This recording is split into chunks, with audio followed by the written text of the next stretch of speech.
Bueno, veo que vamos como el AVE, con un nivel de puntualidad absolutamente británico y ya bastante español, gracias a Dios, en muchas ocasiones. Y estamos cumpliendo, a la una está prevista la conferencia de clausura, Jóvenes, Internet y Política. Otra forma de hacer política, o más bien, otra política.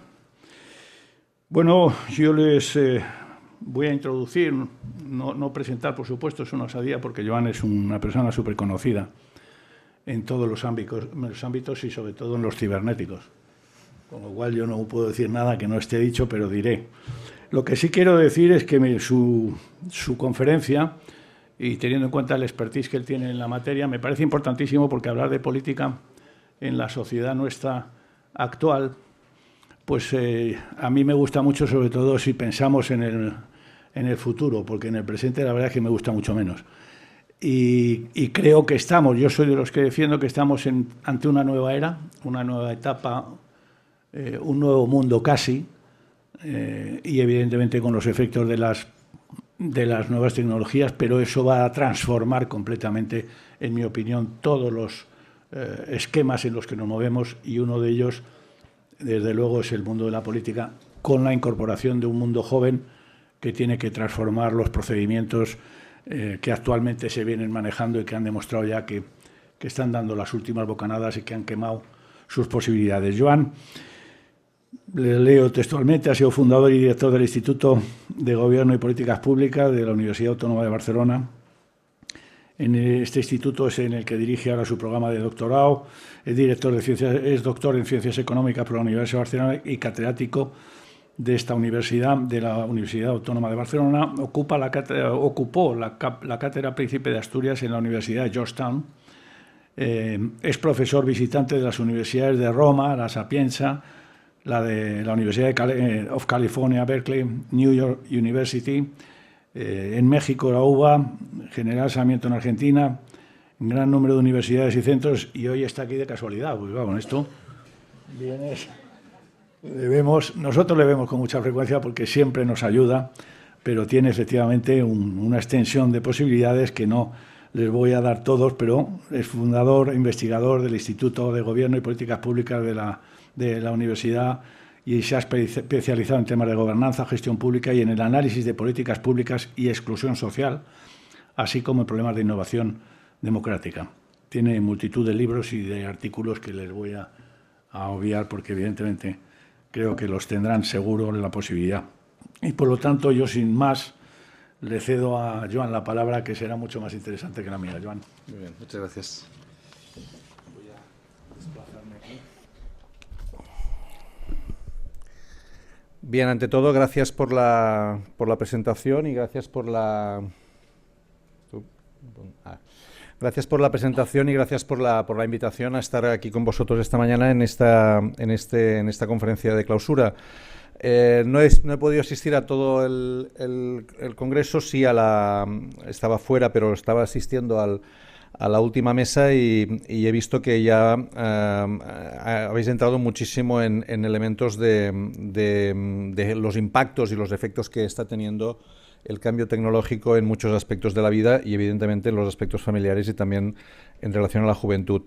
Yo aquí voy a trabajar básicamente, os voy a proponer algunas miradas sobre el tema de Internet, jóvenes y política, intentando ver algunos elementos, digamos, de los efectos y de los impactos que está teniendo el cambio tecnológico en esa relación, ¿no? En esa relación específica que sería jóvenes y política, ¿no?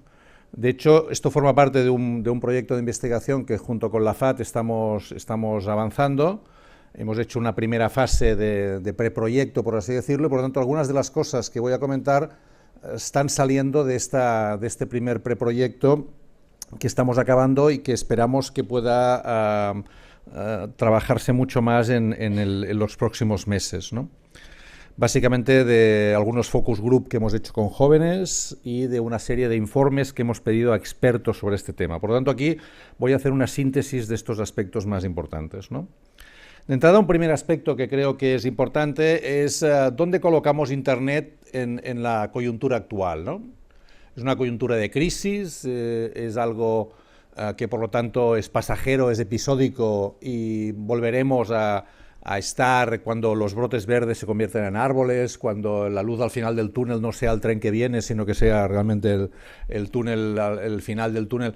¿A dónde saldremos, ¿no? Bueno, yo defiendo y no solo yo, mucha gente defiende la hipótesis de que esto no es una crisis, ¿no? No es como una gripe que se pasa reposando después de unos días y vuelves a la situación anterior. O sea que cuando salgamos del túnel el paisaje no será el mismo, ¿no? Y por lo tanto esto es un cambio estructural, es un cambio sistémico, es un cambio de época, no es una época de cambios, es un cambio de época, ¿no? Y por lo tanto, si esto es así, ¿qué papel juega Internet? Pues lo juega de manera esencial. O sea, Internet y el cambio tecnológico está jugando un papel esencial en este cambio de época, ¿no?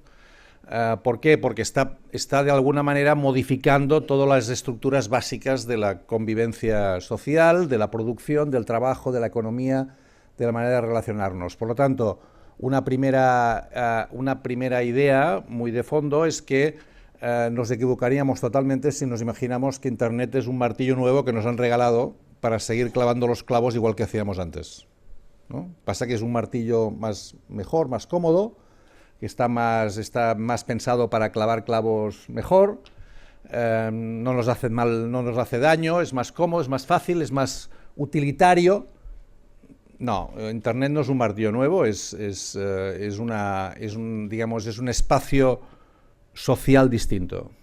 Lo podríamos decir diciendo, como dice un autor canadiense que me gusta la frase, dice: Internet no es un martillo, es Alemania, dice. Ahora todo es Alemania, ya lo sabemos, ¿no? Pero bueno, digamos, lo que dice este autor canadiense es que si a mí me regalan un martillo nuevo, haré el trabajo que hacía más cómodamente, pero no me cambiará la vida. En cambio, si yo me desplazo como canadiense a Alemania, el lenguaje es distinto, el derecho civil es distinto, la forma de relación social es distinta, a mí me cambia la vida ir a Alemania, ¿no?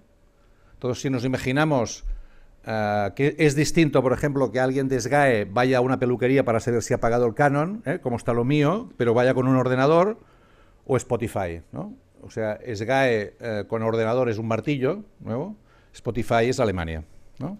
O sea, yo diría que estos son elementos importantes a la hora de ver, de examinar o de analizar los cambios que está afectando el mundo digital. Es decir, desde el grupo en el que trabajamos nosotros, desde el IGOP, que se llama IGOPNet, que trabajamos en estos temas, decimos siempre, estos martillos, esto es Alemania, para intentarnos entender entre nosotros de qué tipo de cambios se están produciendo que de alguna manera, es decir, es lo mismo que hago hoy, he traído un PowerPoint, esto es martillo total.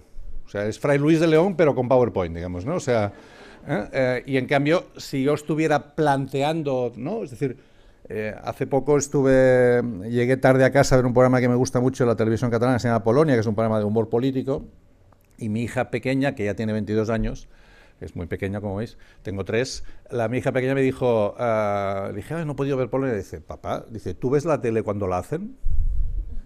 Y yo estuve pensando un rato y digo, claro, qué tontería, ¿no? Ella no ve la tele cuando la hacen, ¿no? Entonces pensé, ¿y mis alumnos tienen que venir a la clase de Subirats cuando la hacen? Porque claro, si lo único que hago yo en clase es hacer de Fray Luis de León, pues entonces la podían grabar, ¿no? Y volver a repetir. O sea, si no consigo que la clase sea un acontecimiento que no es repetible, entonces a lo mejor resulta que yo soy prescindible y redundante, ¿no? De hecho, hay una web en mi universidad que se llama Puntitis, que vende mis apuntes del año pasado, los programas, los trabajos, los exámenes, paga por los apuntes 5 estrellas, hay tarifa premium, o sea que realmente alguien ya se ha organizado la vida, ¿no? Digamos, a nuestras espaldas, ¿no? Y mi universidad sigue imaginando que me protege dándome un software para ver si los alumnos me han hecho los trabajos sacando los textos del Rincón del Vago o de Wikipedia, ¿no? Entonces yo paso los trabajos por allí, veo lo que sale en amarillo, veo si está copiado o no está copiado. O sea, me están protegiendo para que solamente me copien a mí. Porque si copian al mundo mundial, entonces les tengo que castigar, ¿no? O sea, me está protegiendo mi trabajo, ¿no? Porque entonces, claro, si ellos me copian a mí exactamente lo que yo digo, entonces es un 10. Pero si copian, digamos, la información general, entonces les tengo que castigar porque, claro, están afectando mi posición, digamos, ¿no? Creo que esto es lo pongo como ejemplo para que entendamos, digamos, el nivel de impacto, ¿no? Que está produciéndose en muchos campos. Internet está, a diferencia de lo que fue la primera revolución industrial o la segunda revolución industrial, la tercera revolución industrial, la tercera revolución productiva, que es la de Internet, está entrando a poner en cuestión espacios que parecían de alguna manera blindados desde el punto de vista tecnológico y del maquinismo, que son los espacios más vinculados a los servicios personales, ¿no? Sanidad, educación, ¿no? Comercio, esos que parecían que iban a resistir, digamos, ¿no? Los procesos de mecanización, porque el valor añadido, ¿no? Que incorporaba esos procesos de intermediación eran difíciles de sustituir, están siendo amenazados, ¿no? Como lo fueron en su momento, digamos, los obreros manuales, por ese cambio tecnológico, ¿no? Es decir, todos los espacios de intermediación que no aporten valor por sí mismo y que puedan, de alguna manera, ser, digamos, evadidos, ¿no? Puedan saltarse, son espacios, ¿no? Instituciones, organismos, empresas, que pueden estar en peligro su posición por el cambio tecnológico. Y esto afecta a agencias de viajes, a parlamentos, a partidos políticos, a universidades, ¿no? Es decir, a todos aquellas instituciones que habíamos construido durante el Fordismo, y que tenían espacios de intermediación. Por tanto, realmente, cuando hablamos de Internet no estamos hablando, no quiero extenderme más en este tema, no estamos hablando de algo que afectará marginalmente, ¿no? a las formas de operar, sino que tiene efectos muy importantes, también, evidentemente, en la política, como luego comentaré, ¿no? Los jóvenes y la política, en la dimensión pre-Internet, diríamos, más bien los jóvenes ocupaban un papel, diríamos, marginal, periférico y poco significativo, ¿no? Es decir, si nos imaginábamos, ¿no? Si hacemos una mirada precambio, ¿no? Precambio de época, todos los estudios sobre jóvenes y política se situaban en los espacios que eran básicamente que eran los convencionales de la política, que eran los espacios institucionales, por lo tanto los partidos, los parlamentos, las elecciones. Y la conclusión era que los jóvenes tendían a votar menos que los mayores, que además votaban casi siempre a partidos más radicalizados, y que su interés por la política convencional era menor que la de otros sectores, digamos, de la población. Además, en muchos casos, por ejemplo, pues al no votar, también eran menos importantes desde el punto de vista de las políticas, ¿no? Es algo que ahora estamos detectando también, ¿no? Es decir, los espacios más protegidos, digamos, en estos momentos en la crisis del estado de bienestar, son de los colectivos mayores, ¿no? Los niños y los jóvenes están menos protegidos en este espacio porque votan menos, o no votan, ¿no? Sabéis que hay un colectivo... Hay un think tank del Partido Laborista inglés que se llama Demos, que propone que la gente vote a partir de los 0 años. Porque dice que es la única forma de resolver dos problemas, que los niños estén protegidos, más protegidos de las políticas, y que además se piense en términos de intergeneración. Porque ahora la gente vota solamente pensando en lo que pasa ahora, no en lo que pasará, no en el efecto sombra de nuestras decisiones. Entonces diréis, ¿pero cómo se hace para votar a partir de los 0 años? Pues que de 0 a 16... los tutores o tutoras tengan tantos votos como personas. No digo que esto sea la solución o no, pero lo que nos está indicando es que hay sectores de la población que por su presencia en el escenario político están más protegidos que otros sectores de la población.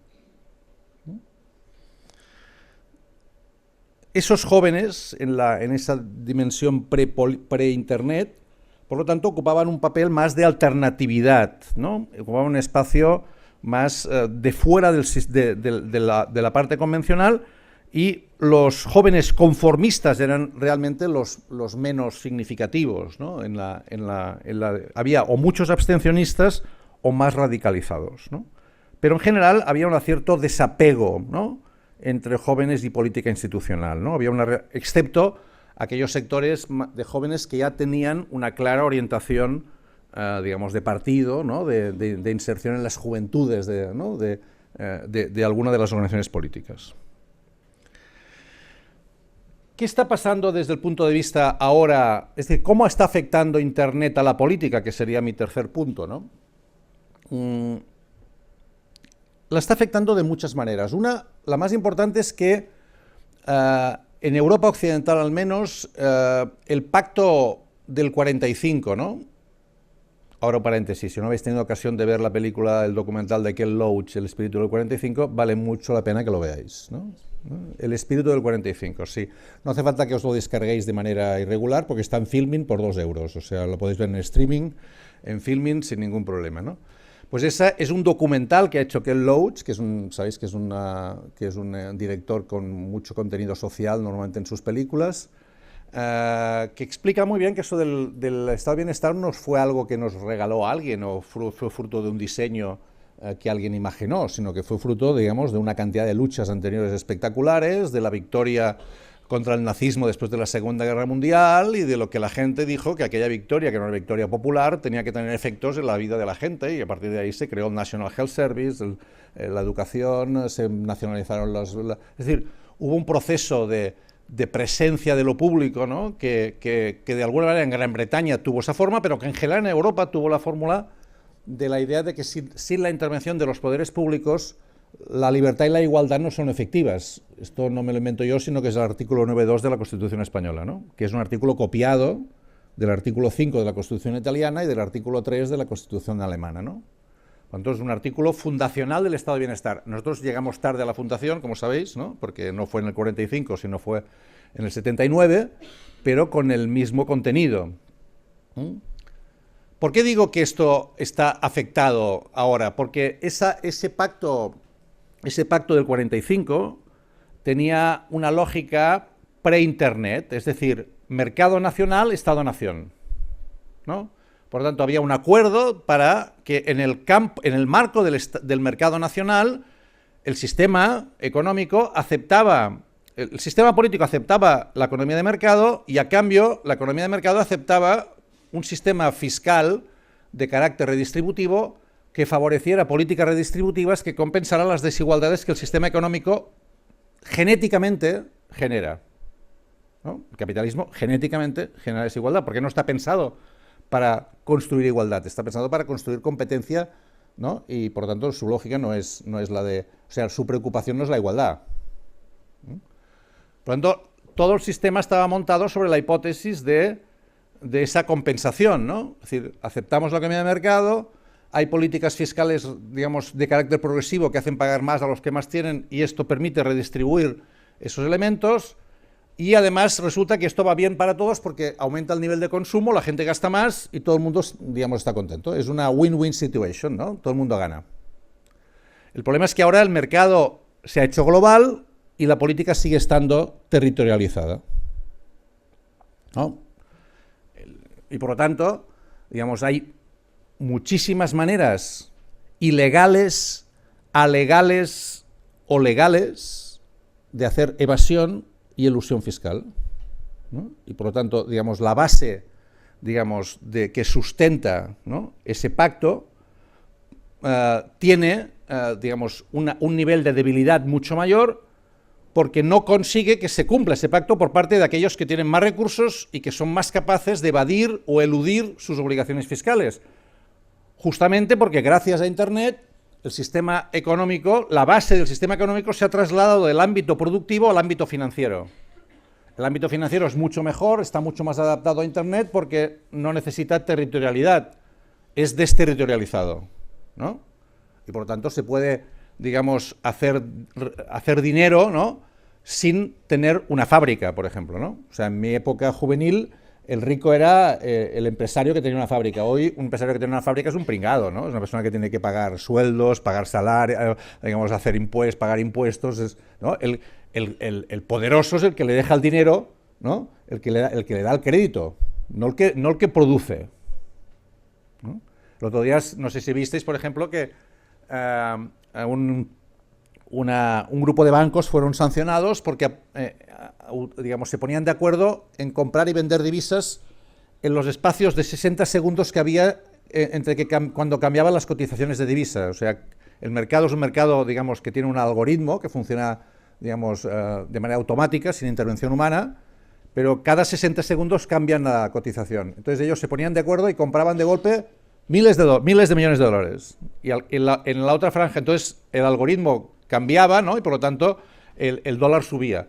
Y en aquel momento, en la franja de segundos, de 60 segundos posteriores, vendían de golpe todo el proceso. Sin hacer nada, o sea, apretando un botón, ganaban millones y millones. No tiene nada que ver con la vida de las personas. No es algo que tenga que ver con la producción ni con nuestro bienestar. Es algo simplemente especulativo, forma parte de una lógica que es la lógica de la economía. Yo cuando estudié económicas, había una parte muy pequeña de mis colegas estudiantes que estudiaban actuariado, que era una cosa rarísima. ¿Tú para qué estudias esto? No, porque yo quiero trabajar en una compañía de seguros. Entonces, ¿qué haces? Pues estoy analizando los riesgos. Decía que esto no debe ser algo complicado, ¿no? Policial parece, ¿no? No, ahora el elemento del riesgo es el elemento central del debate económico, ¿no? Digamos, invertir en que Eusebio va a pagar o no va a pagar el crédito, ¿no? Yo apuesto a que sí, el otro apuesta a que no, y a ver si realmente, o si el trigo va a subir, o si el mercado de soja, ¿no? Es decir, esas son dinámicas, digamos, que se escapan del ámbito productivo. ¿Esto es imaginable sin Internet? No.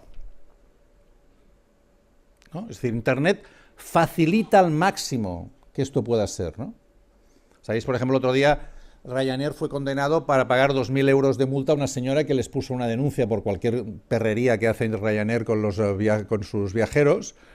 Entonces les condenó a pagar 2.000 euros de multa, pero Ryanair dijo, una empresa que el año pasado ganó 470 millones de euros, dijo que era insolvente para pagar esos 2.000 euros porque en sus cuentas en España tenía 66 euros. Tenía 66 euros, ¿no? O sea, porque las tiene en Irlanda. En Irlanda paga el 12,5% de impuestos, aquí pagaría el 30%, ¿no? Bueno, Starbucks, Google, Amazon.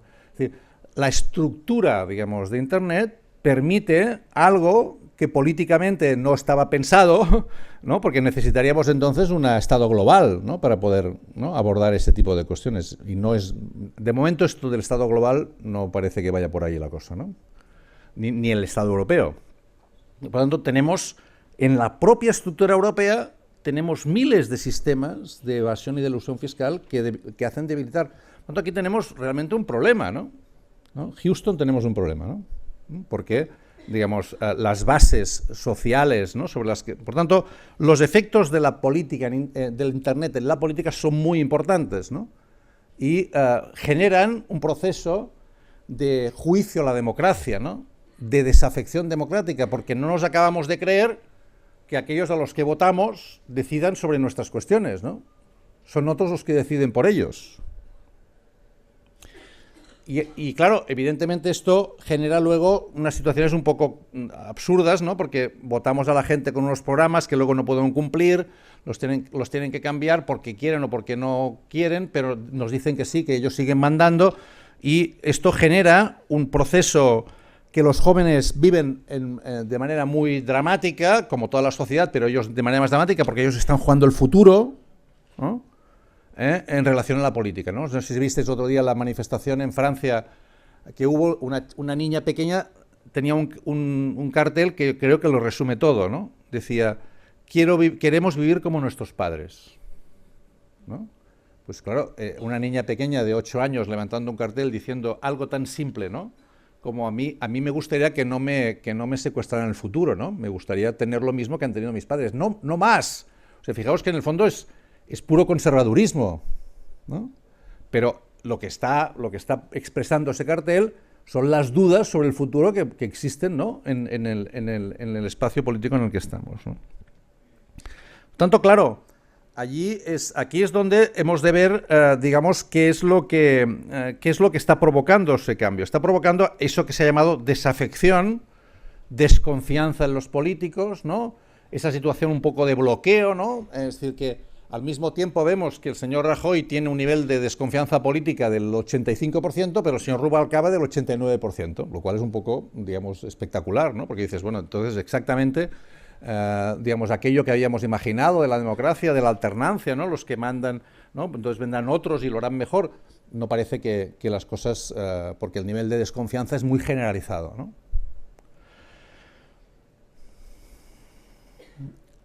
¿qué efectos tiene esto en el campo de los jóvenes, ¿no? Es decir, y aquí ya incorporo ya algunos datos de la investigación que estamos haciendo. Bueno, los jóvenes están mucho más politizados de lo que estaban hace 4 o 5 años. O sea, primera reacción. Si entendemos que politización no es igual a partidificación, ¿de acuerdo? O sea, están más politizados porque están más preocupados, ¿no?, sobre la situación social, sobre la situación política, sobre los problemas que genera su futuro y, por tanto, entienden que han de buscarse soluciones, ¿no? Y la política, no lo imaginábamos hace un tiempo, la política no son solamente las instituciones y los partidos, ¿no?, sino que es la capacidad colectiva de enfrentarse a problemas comunes, ¿no? Los jóvenes están politizados desde este punto de vista. Entienden que el sistema político está en una clara crisis de legitimidad y de credibilidad. No se creen ni a los políticos ni a los medios de comunicación, ¿no? Esta es otra de las constataciones muy claras, ¿no?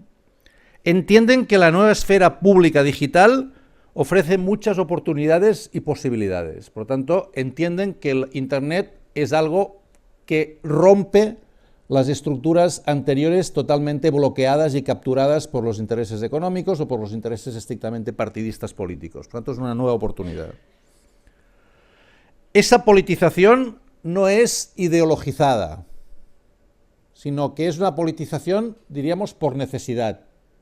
O sea, no están politizados diciendo, porque ya lo dijo Marx, que teníamos, ¿no?, que proletarios de todos los países unidos, o ya lo dijo... O sea, no hay una política en clave ideológica convencional, diríamos, del siglo XX, ¿no?